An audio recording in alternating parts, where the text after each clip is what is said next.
क्या हाल है दोस्तों। आज हम क्लास 10th का चैप्टर 6 जो है एक्सरसाइज 6.3 का क्वेश्चन नंबर 8 को सॉल्व करेंगे, जो कि बहुत ही अच्छा प्रश्न है। ये क्वेश्चन क्या कहता है इसको जरा समझिएगा ध्यान से। वीडियो पहली बार आए तो वीडियो को सब्सक्राइब करें, लाइक करें और शेयर जरूर करें और बेल आइकन को जरूर प्रेस करें, जिससे कि नए नोटिफिकेशन आपको तुरंत मिले। ठीक है दोस्तों, तो आप मुझे जानते हैं, मेरा नाम है साकिब और आप देख रहे हैं मेरे चैनल Pi20। चलिए शुरू करते हैं और वीडियो को स्किप ना करें, कमेंट जरूर करिए, जिससे कि अब हमें पता चले कि आपने वीडियो हमारी देखी है। ठीक है दोस्तों, कैसे करते हैं देखिएगा।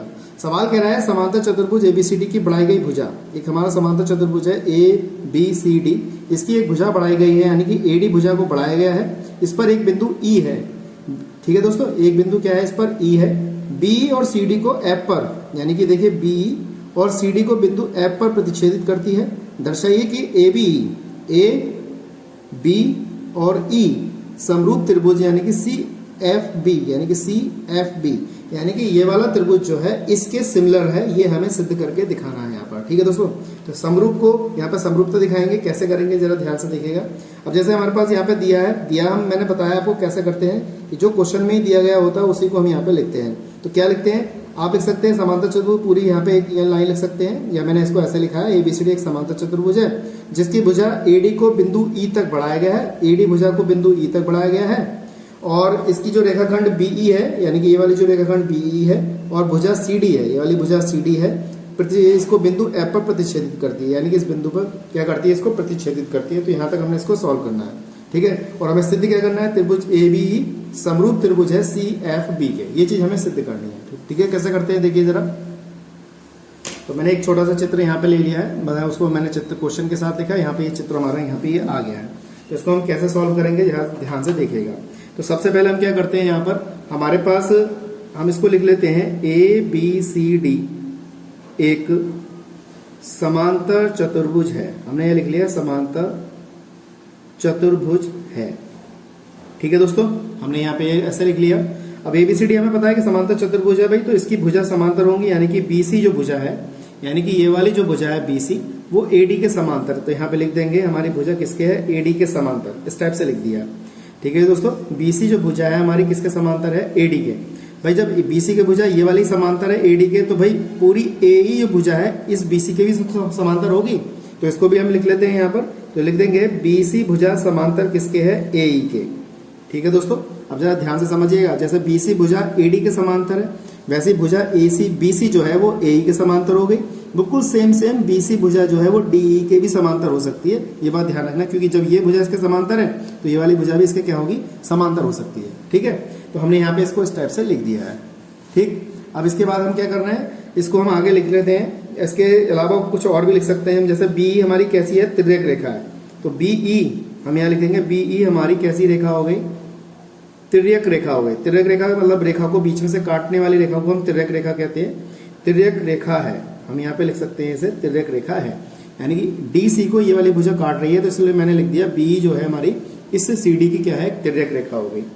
ठीक है दोस्तों, अब इसमें कौन से बराबर हैं वो लिख लेते हैं। EBC बराबर है एंगल AEB के। तो देखिए मैंने कौन से कोण लिखे, EBC, देखिए हमारे पास E, ये B और ये वाला C है। ये वाला कोण देखिए हमारे पास ये वाला है, तो यानी कि देखिए इस टाइप से कोण बना हुआ है EBC। ऐसे बिल्कुल कोण मैंने लिखा AE और B लिखा है। देखिए ये वाला कोण एक Z बन गया। Z के अंदर बने हुए कोण कैसे होते हैं, एकांतर होते हैं और बराबर होते हैं। तो ये वाला जो कोण है हमारा, ये वाला जो कोण है हमारे इसके बराबर हो गया। ठीक है दोस्तों, तो हमने यहाँ पे इसको लिख दिया। तो ये कैसे कोण हो गया हमारा, एकांतर कोण हो गया। एकांतर कोण कैसे होते हैं, बराबर होते हैं।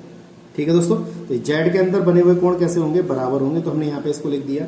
इसके बाद हमारे पास एंगल AEB बराबर है FBC के, ये भी लिख सकते हैं। एंगल AEB देखिए AE और B, ये वाला कोण जो है हमारा FBC के, यानी कि FBC के, यानी कि जब इसके लिए कोण एकांतर है हमारा ये वाला, तो भाई इसके लिए भी तो एकांतर कोण होगा। तो ये भी बात समझिए। तो ये भी कोण कैसा हो गया हमारा, एकांतर कोण हो गया। ये भी FBC है, तो यहाँ पे भी लिख सकते हैं हमारा कौन सा कोण है, ये एकांतर कोण हो गया। ठीक है दोस्तों, जब एकांतर कोण हो गया हमारा ये वाला, तो इसको हम और भी आगे सॉल्व कर सकते हैं त्रिभुज लेके। तो त्रिभुज हमने पकड़ लिया ABE और त्रिभुज CFB, ऐसा पकड़ लो CFB में। देखिए मैंने कौन से त्रिभुज पकड़े हैं, ABE ये वाला ट्रायंगल पकड़ लिया और त्रिभुज CFB यानी कि CFB ये वाला, एक तो ये वाला कोण पकड़ा है त्रिभुज, और एक ये वाला त्रिभुज पकड़ा। अब इसको हम समरूपता दिखा देते हैं यहाँ पर क्या है।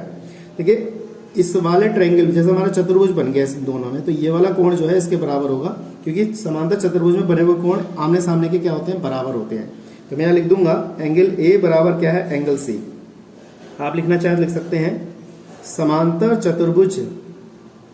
चतुर्भुज ए बी सी डी के सम्मुख कोण, ऐसे आप लिख सकते हैं सम्मुख कोण बराबर होते हैं। यहाँ पे लिख सकते हैं हम बराबर होते हैं। ठीक है दोस्तों, हमने यहाँ पे ऐसे लिख दिया बराबर होते हैं। जब कोण बराबर होंगे हमारे, तो यहाँ पे इसका मतलब है एक कोण ये वाला, जैसे हमारे ये वाला कोण जो है इसके आमने सामने के बराबर हो गए, तो कोण भी हमारे कौन से हो जाएंगे, बराबर हो जाएंगे। तो ये लिख देंगे ए ई बी बराबर हो जाएगा एंगल एफ बी सी के। देखिए ए ई बी ये वाला जो कोण है हमारे पास एफ बी सी के, ये भी बराबर हो जाएगा। क्यों? क्योंकि देखिए ये वाला कोण जो ई है ये वाला, और ये वाला जो कोण है बी ये वाला, यही अभी हमने आपको बताया था एकांतर कोण है, तो ऐसे ही क्या हो जाएगा, एकांतर कोण हो जाएगा। ठीक है दोस्तों, अब यहाँ पे किस बेस पे आधारित हुआ है, तो यहाँ पे लिख देंगे त्रिभुज की समरूपता नियम से। समरूपता नियम कौन सा हो गया, एंगल। हमने एंगल से इसको सिद्ध कर दिया है कि हमारे पास ये समरूपता दिखा रहा है। ठीक है दोस्तों, अब इतना समरूपता हो गया तो इसलिए हमारे त्रिभुज कैसे हो गए, समरूप हो गए। तो लिख देंगे त्रिभुज ए बी ई समरूप त्रिभुज सी एफ बी। देखिए दोस्तों, हमने यहाँ पे इसको प्रूफ कर दिया। तो मैं समझता हूँ आपको अच्छी तरह समझ में आ गया होगा। अगर कोई दिक्कत है तो मुझे कमेंट बॉक्स में बताइएगा। ठीक है दोस्तों, तो हमने यहाँ क्या किया, इसको प्रूफ कर दिया। इसी प्रकार से देखिए यहाँ पे कितना आसान तरीके से मैंने इसको सॉल्व किया। आप इसको अच्छी तरह प्रैक्टिस करें, जब आप इसको अच्छी तरह सीख सकते हैं। अगर कोई दिक्कत हो तो मुझे कमेंट बॉक्स में बताइएगा, कमेंट जरूर करिएगा। ठीक है दोस्तों, तो आज के लिए इतना ही। नेक्स्ट वीडियो में मिलेंगे ऐसे इंटरेस्टिंग वीडियो के साथ। जय हिंद, वंदे मातरम।